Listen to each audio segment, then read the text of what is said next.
Vijana ndio watu ambao wanaweza wakaleta mabadiliko yoyote duniani. Vijana wasipotambua nafasi yao na wajibu wao, taifa linakuwa limeharibika. Vijana wasipotambua nafasi yao na wajibu wao, Uislamu unakuwa umeharibika. 1928 katika nchi ya Misri kulikuwa na mtu mmoja alikuwa akiitwa Dr. Hassan al-Banna. Alianzisha chama kilikuwa kinaitwa Muslim Brotherhood, Ikhwani al-Muslimin, na moja kati ya harakati zake ilikuwa ni kuwahusisha vijana na kuwahamasisha vijana kuhakikisha ya kwamba wanaijenga nchi yao ya Misri. Siku moja aliwahi kuambia, mushkilatun kulli ummatin fi shababiha.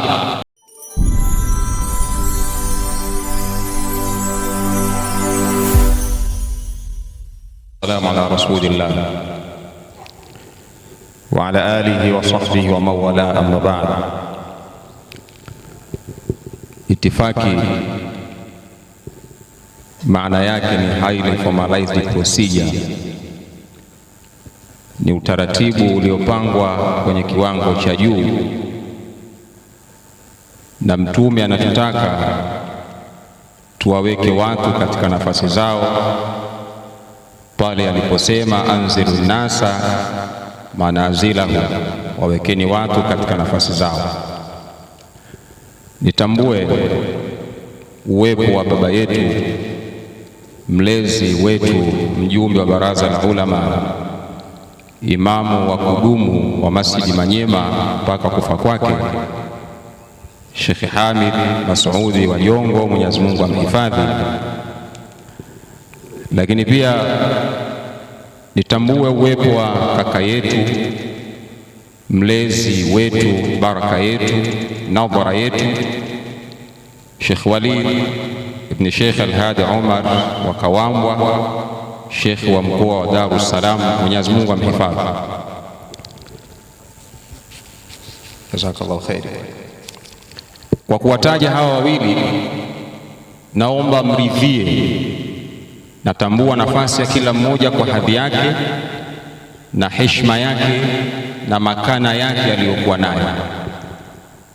Kimsingi ni kwamba na uchovu mkubwa sana. Kaka yangu Sheikh Walidi anajua tulikuwa wote Tanga, lakini imeniwajibikia kuja katika jambo hili kwa mapenzi makubwa ya baba yangu mzee Muhia na ndugu zangu Muhammad na Umar.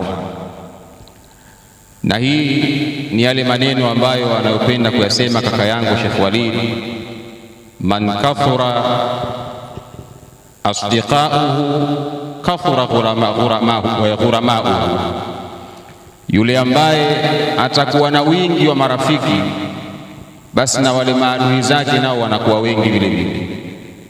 Manake marafiki wana haki zao, lazima uzitekeleze. Kwa hiyo hata kama umechoka, unawajibika kwenda kutekeleza haki zao, kwa sababu wamekuhitaji. Utajidhiki wewe mwenyewe binafsi ili uende kutekeleza yale ambayo ni wajibu kwa wewe kuyatekeleza kwa marafiki zako. Suratul Kahfi 13, Mwenyezi Mungu mtukufu Subhanahu wa Ta'ala anasema, nahnu naqussu alayka naba'ahum bilhaqqi innahum fityatun amanu bi rabbihim wa zidnahum huda. Tukae katika aya hiyo. Mwenyezi Mungu Subhanahu wa Ta'ala anawaelezea ashabul kahfi kwamba walikuwa ni vijana ambao waliomwamini Allah Subhanahu wa Ta'ala. Kwa imani yao Mwenyezi Mungu akawazidishia uongofu. Mwanachuoni mmoja anaitwa Ibn Battuta, kwa wale ambao wanamfuatilia watakuwa wanamjua. Siku moja aliwahi kusema, ashababu quwwatul umma, vijana ndiyo nguvu ya taifa lolote lile duniani. Vijana ndio watu ambao wanaweza wakaleta mabadiliko yoyote duniani. Vijana wasipotambua nafasi yao na wajibu wao, taifa linakuwa limeharibika. Vijana wasipotambua nafasi yao na wajibu wao, Uislamu unakuwa umeharibika. 1928 katika nchi ya Masri kulikuwa na mtu mmoja alikuwa akiitwa Dr. Hassan al-Banna. Alianzisha chama kilikuwa kinaitwa Muslim Brotherhood, Ikhwani al-Muslimin, na moja kati ya harakati zake ilikuwa ni kuwahusisha vijana na kuwahamasisha vijana kuhakikisha ya kwamba wanaijenga nchi yao ya Masri.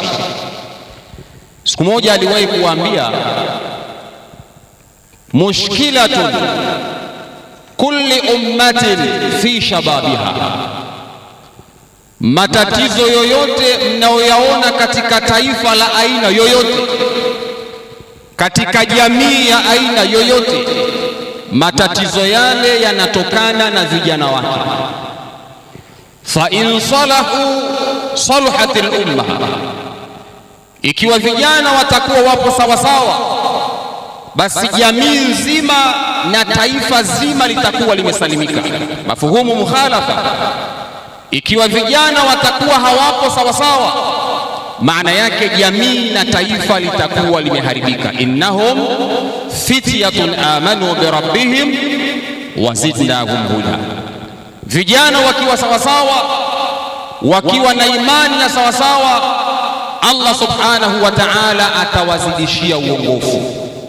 Vijana wenzangu wa Kiislamu, sisi kama vijana wa Kiislamu tuna wajibu wa kuweza kuijenga nchi yetu, kujenga Uislamu wetu, kujenga mitaa yetu, familia zetu na maisha yetu kwa ujumla.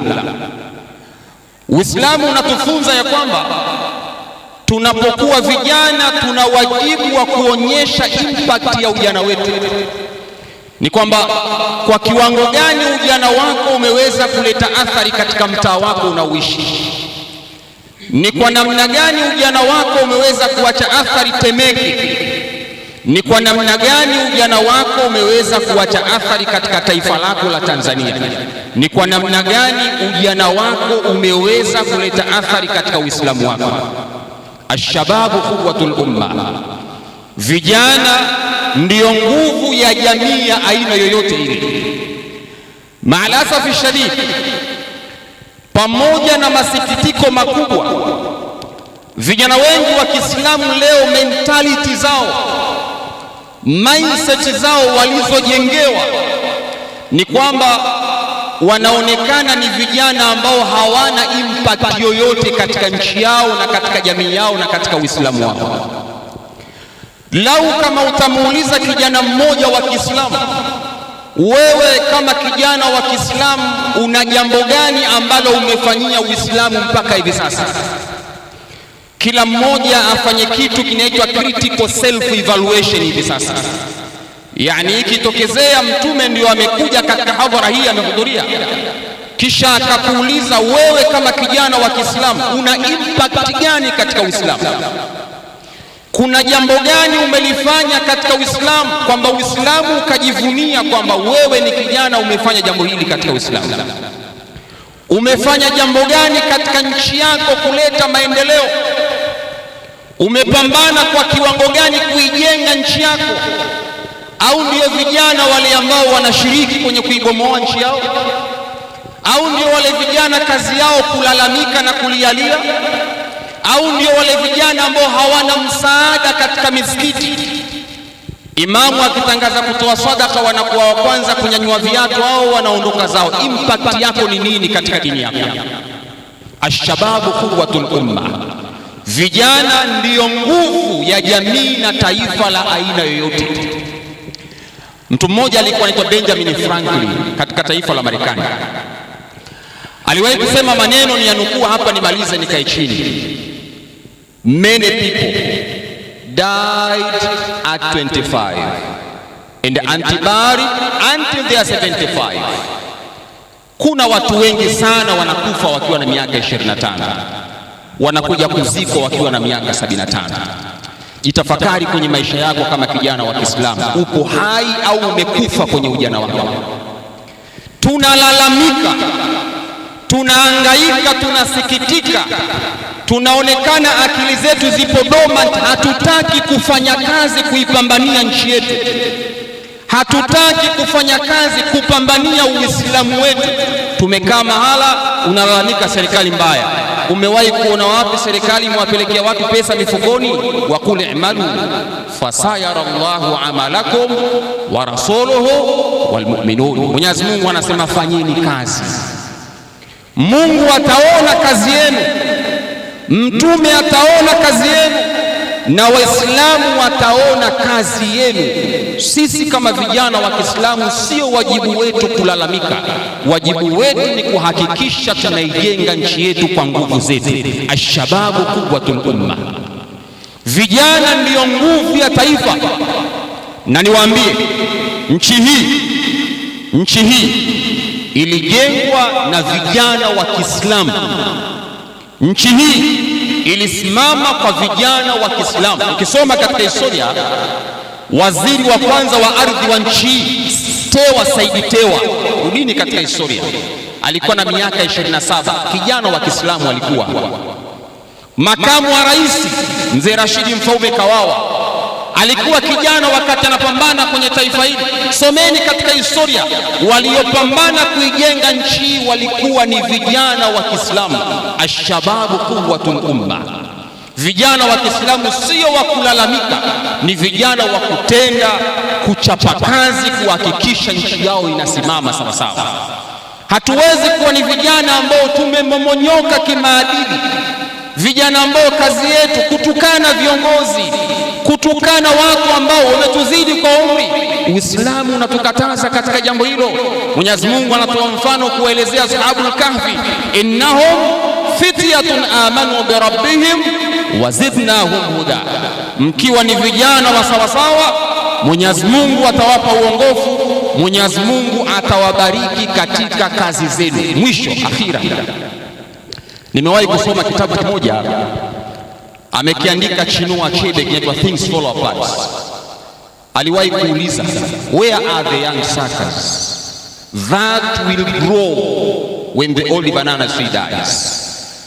Wako wapi vijana? Hapa kuna majazi. Iko wapi migomba midogo itakayochipukia wakati migomba mizee imeshaondoka? Wako wapi vijana watakaokuja kushika kazi ya kina mzee Jongo? Tayari mzee Jongo kimtazama tia maji. Wako wapi vijana wa hivyo? Mfalme wa Makonde, rais wa Makonde yule pale ndio tayari anaondoka, yupo kwenye kiti. Wako wapi vijana watakaokuja kufanya kazi ya wazee wale? Where are the young suckers? Mko wapi vijana wa Kiislamu? Malcolm X siku moja aliwauliza vijana wa Kimarekani, what is your life's blueprint? Maisha yako yanaacha alama gani katika taifa la Marekani? Wewe kama kijana wa Kiislamu unaacha alama gani katika nchi hii? Kuharibu nchi yako? Kutukana viongozi wako? Unaacha alama gani katika Uislamu, kwamba siku ukiondoka watu waseme kijana fulani, yule Omar Muia akaacha alama fulani, yule Muhammad Muia akaacha alama fulani? Wewe, what is your life's blueprint? Maisha yako yanaacha alama gani? Wa ila huna atawaqaf. Wassalamu alaykum wa rahmatullahi wa barakatuh.